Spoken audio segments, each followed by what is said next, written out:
Welcome to part 2 of our lecture on 1980s fashion. And in the previous part, we talked about things that were happening in the 80s and how it was affecting dress. And now we'll talk about just certain specific trends that were really highlighted and some that you might not be aware of. High-tech fibers and fabrics that have this kind of new amount of good stretch were incorporated. One area where they really kind of worked on was bathing suits, also a little bit more comfort in business suits. You know how the power dressing was really important.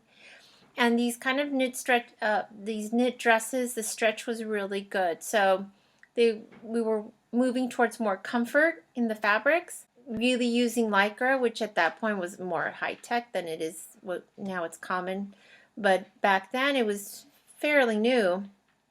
And the way it was used in the type of garments it was considered high tech, and it was incorporated in many areas. So comfort was really big. One big interest, it did happen in the 70s, and then it really kicked pretty strongly in the 80s, was this obsession with fitness, just like we have now. Whenever a fitness craze kicks in, like the aerobics were really big, and fitness videos were really big during the 80s.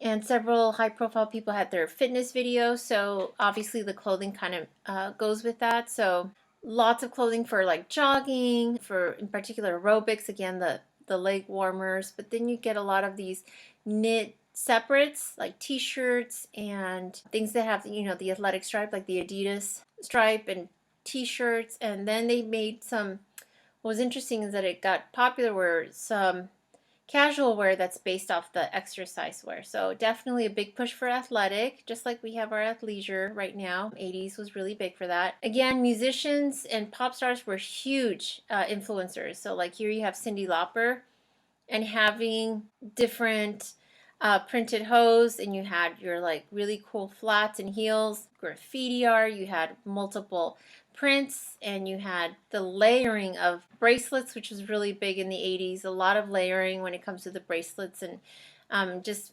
more. So bright, bold colors in the hair, as you can see.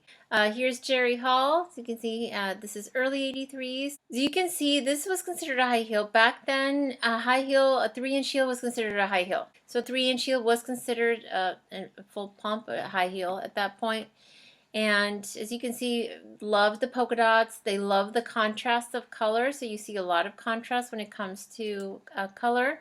Popular. And things that were really popular, artists like Madonna. Madonna was really huge. Having the lace, that was where the see-through the lace fingerless gloves were popular, and a lot of layerings. You can see excess on jewelry, hair bands, and all sorts of different things layered onto your outfit. MTV actually became really popular. They were really huge in pop culture. Back then they did play music videos. It wasn't reality shows, it was actual music videos, so they influenced music a lot. And I think that helped in having musicians be so influential when it came to fashion.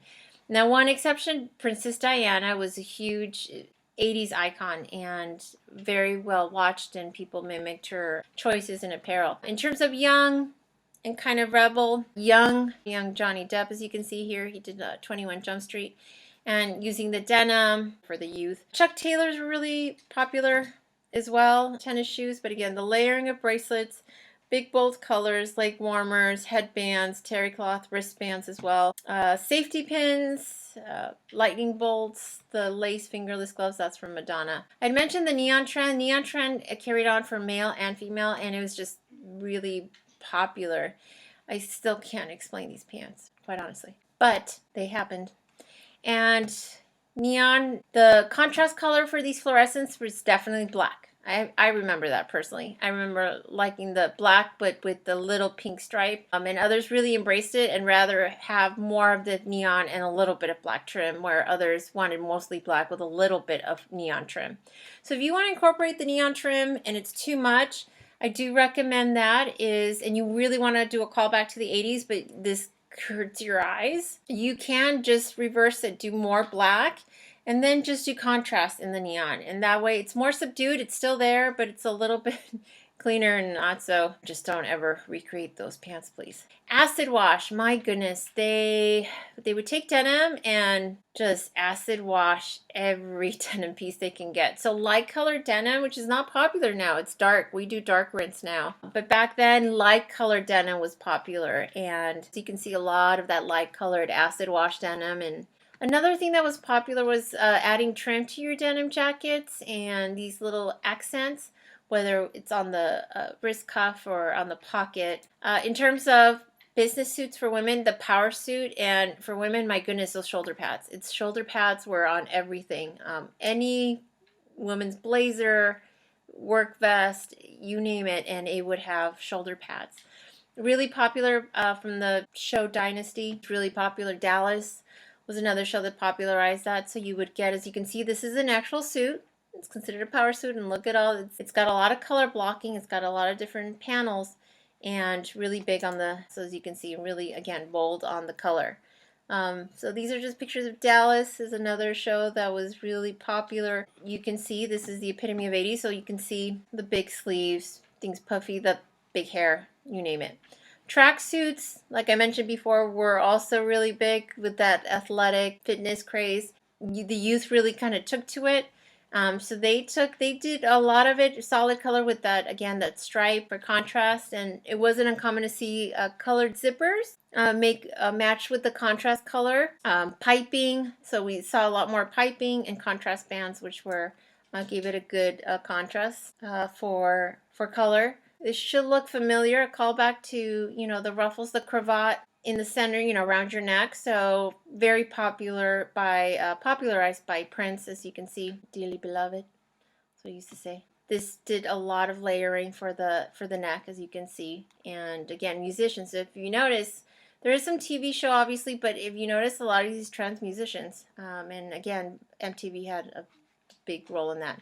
High-waisted jeans for male and female, and Freddie Mercury like to rock those, so high. Dancewear, so again, fitness videos, Buns of Steel were really popular, and Jane Fonda's workout and a bunch of other workout videos, so leg warmers, a leotard, and that definitely kicked in with the, you know, with the clothing, because again, they started using Lycra really well, and it created, you know, such great amount of stretch. Popular movies also help, like Flashdance. Everyone knows the iconic Flashdance scene, so that made it really popular as well. Off the shoulder slouchy fleece. And I gave you a link for Key and Peele skit. I don't know if you're familiar with the Key and Peele show. It was on Comedy Central. It's like a skit show. It's really funny, but it's basically shows filming a fitness video, and it just has a funny part to it. So you can take a look at it. So, but do take a look at it, because the music they use is actually from the 80s. And their fitness videos, because that's how they were. So look at this skit, because what they're wearing, what the music is playing, how they're doing the aerobics, that's the cardio portion of, you know, working out, and it's very accurate. So you want to look at how the 80s looked, that's how the 80s looked. Princess Diana, whether it was her iconic polka dot red and white dress, she really worked really well with color blocking, so she popularized color blocking as well, and very few people could pull it off like she could, and a lot of people try to mimic that. Movies also had it, so TV shows, but also movies like the puffer vest for Back to the Future, super popular, Marty McFly, and oftentimes when you wear it like that, people say like, oh, McFly. So if you ever hear that, that's a reference to Back to the Future. And showing you Adidas, iconic brand, as you can see. Do you notice Adidas with the Converse? That's the Madonna look. So when you have the fishnet, you have the big large cross, the corset or the bustier, the lace gloves. Michael Jackson's look with all these kind of embellishments on the leather jacket. Those were popular in the 80s as well. A lot of extra zippers, so the motorcycle jacket, and getting kind of a revamp for people that aren't actual bikers to wear. Another area that's pretty popular, not everyone necessarily knows, is British influences. So this is the Smiths, as you can see. With the cardigans, you can see the button cardigans were popular. This is really big street style, British street style, and people would mimic that a lot. So another thing that you should know is that Japan actually had an emergence in the fashion scene. It was interesting. At first, it was a little bit extreme, when it first came out with some styles, but then it did kind of tone down and definitely became more commercial and got a lot of people's attention. So it actually started off kind of early in the 80s, but again, it was a little extreme at first, but some of this really interesting color blocking and seaming detail and really big, think like origami, right? So the folding, manipulating a paper, the way they manipulated fabric, and it was really interesting to see. They really played with scale and volume and a lot of this intricate pleating, and would take like like basically like a rectangle or an oval, again taking geometric shapes and then manipulating them. But this is basically a feel for the 80s. So again, bold color, bold with makeup, strong lines, everything big. Really big on couture, so like Versace and Lacroix. House of Lacroix has already been went under, so they've already filed for bankruptcy. But really big on volume, excess. This is supposed to be a bridal gown, and it's just, as you can see, just really big on volume on the skirt, on the shoulders. The punk scene, which started in the 60s and 70s and keeps evolving right into the 80s. Not too much of a change though. The Doc Martens, in addition to some of the embellishments they did on the jacket, started evolving, and more influences from the musicians. The Miami Vice, very influential. That popularized having shoes with no socks for men, the pastel colors for their suits. Armani went with the suit and did some of the casual, but see, Don Johnson, no socks with the shoes, wearing a shirt underneath, t-shirt underneath. That was like the Miami business look. Hair was big. This is a young Demi Moore, but just big hair, big bangs. Everything was big. A lot of crimping, perms, hairspray, just a lot. The more the better. As you can see, layering, teasing the hair. Again, the mullet was popular, short and then long in the back, short in the front. That's a young Sarah Jessica Parker, and it's kind of the typical 80s look that we remember. And just, they really took kind of that glam rock feel from the 70s and going into the 80s, and just see, you could see the layering of colors. So often when bold colors get really popular for makeup, they switch to, they go to the 80s kind of a rule book, because you can see a lot of color.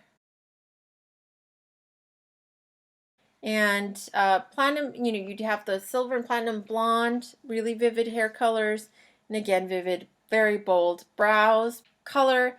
Long eyelashes wasn't new, and you saw in the 70s. It really got intense with the blush, especially the blush. Can you see it from here?